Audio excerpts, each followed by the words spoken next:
Now it's time to pick a Popcak as part of morning offerings Friday version, and it is time to spend some time with Rachel Popcak.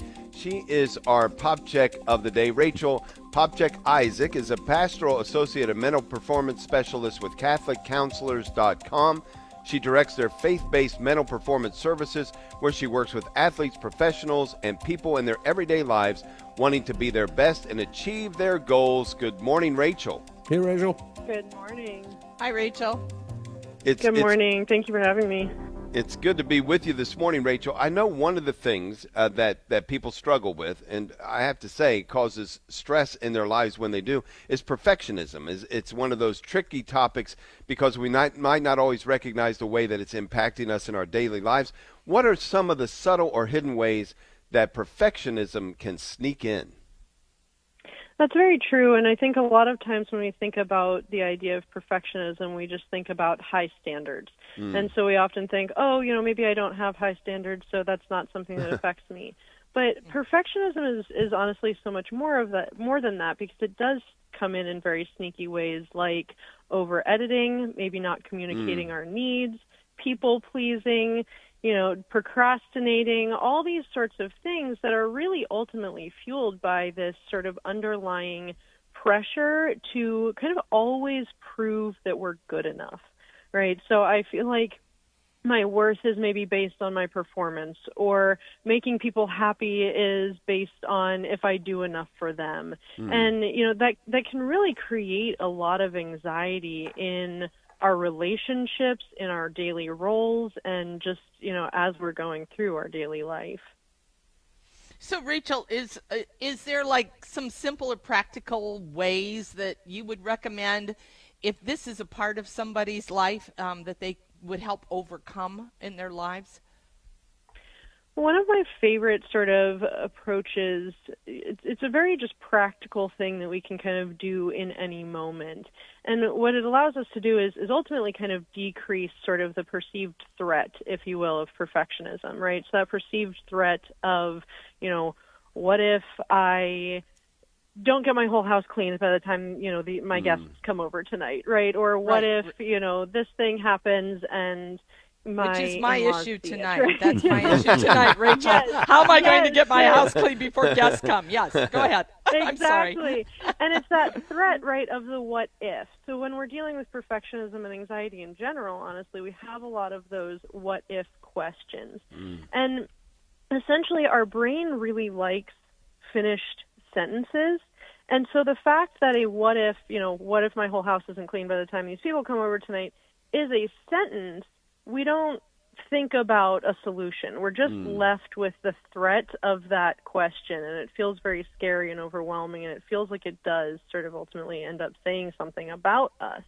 And so one of my favorite sort of practical ways is just turning those what-if questions into even-if statements. So we just replace the word what with even, and now all of a sudden I'm saying, even if my whole house isn't clean by the time these guests come over tonight, I'm now removing the question mark, right? Replacing that with a comma, and that's going to prompt the thinking part of my brain to want to finish that sentence. And it's going to help finish that sentence in a more solution-oriented way. So even if my guests, even if my whole house isn't clean by the time my guests come over tonight, we're still going to have a lovely time together, right? We're still going to get a chance to visit and laugh and share stories, right? And now all of a sudden, because that thinking part of my brain has kicked in, I'm able to see, actually, even if that worst case scenario, so to speak, happens, I'm still safe.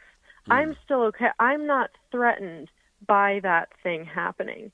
So it's something that really helps us shift from that reactionary part of our brain with the what ifs to a much more solution-oriented and empowered part of our brain with those even-if statements. I love that. That is very clever.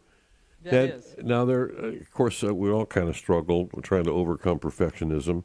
But really, what kind of other resources can you offer us to really kind of, feel more empowered?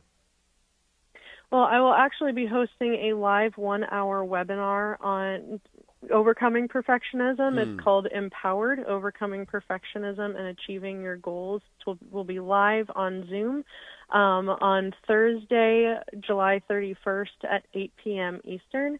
So if you guys or anyone is interested in checking that out, you can go to CatholicCounselors.com/empowered to learn more and to save your spot.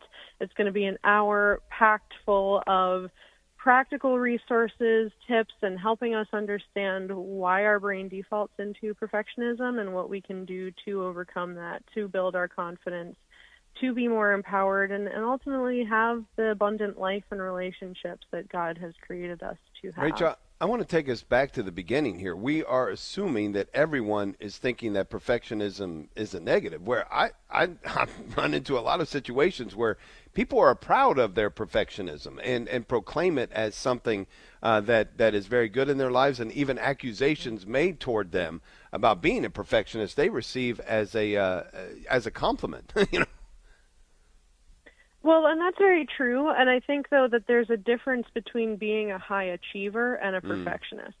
Because a high achiever is somebody who can trust themselves, who can achieve their goals because they know that their worth isn't based on that productivity, right? They know that, they maybe can rest, right? They know that they can still work towards those goals and be very successful and be very effective and be very capable. But if I'm truly confident in myself, I can still communicate what my needs are. I can still set healthy boundaries. I can still do all of those things that are actually going to help set me up for greater success in achieving my goals, because I have not just sort of a surface level sense of confidence in myself, but truly a deep trust in myself and my skills and my abilities and my worth. And so I think that's a very different thing. We often sort of mix up that idea of like perfectionism meaning confidence because, I have high standards and I can, I have it all together all the time, right? Where perfectionism really is this drive to constantly prove my worth. Whereas kind of this true sense of confidence is knowing that I have that worth and it's not based on my productivity. I can, in fact, ask for help, communicate needs, and work together effectively with other people. I love it. One of my favorite quotes is from Voltaire.